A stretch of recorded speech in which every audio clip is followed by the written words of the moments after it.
नमस्कार, म राधा सैजु। आज मैले पाकेको आँपको चाहिँ मैले मारा बनाएर देखाइरहेको छु र यसको बिउ पनि एकदमै काम लाग्छ। यो आँपको बिउ सुकाउनु होला, भित्रको गुदी चाहिँ एकदमै औषधि हुन्छ र यो पनि मैले पछि देखाउने छु यो बिउको कसरी औषधि हुन्छ भनेर। र मैले जुन जामुनको जाम बनाएकै भाँडामा चाहिँ यो आँपको रसलाई मिचेर चाहिँ मैले यसमा हिङ, जिरा, ज्वानो, थोरै चिनी र बिरे नुन राखेर यसलाई मजाले पकाछु। अलि बाक्लो हुने गरी पकाछु। यसलाई अलिकति बाक्लो गरेर चलाइ पकाउनु होला, नभए तल टाँसिन्छ। यसलाई पकाइसकेपछि तपाईहरुले स्टिलको भाँडामा चाहिँ थोरै तेल दलेर राख्नु।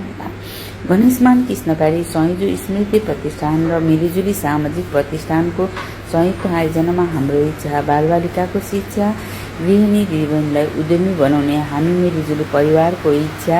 महिला दिदीबहिनीहरू आत्मनिर्भर पक्कै हुनुपर्छ। सिकौँ, उद्यमी बनाऊँ र अरूलाई पनि सिकाउँ। जति अरूलाई सिकाए उति आफूले जान्छ। हाम्रो महिला दिदीबहिनीहरू आफू मात्रै जान्ने मैमु कहिले नगरौँ होला। जति ज्ञान बाँडे उति आफू जान्ने हुन्छ। त्यही भएर सबैलाई ज्ञान दिउँ, हात दिउँ, खुट्टा नतानौँ। सबै दिदीबहिनीहरू एक हौँ हामी महिला दिदीबहिनीहरू। धन्यवाद।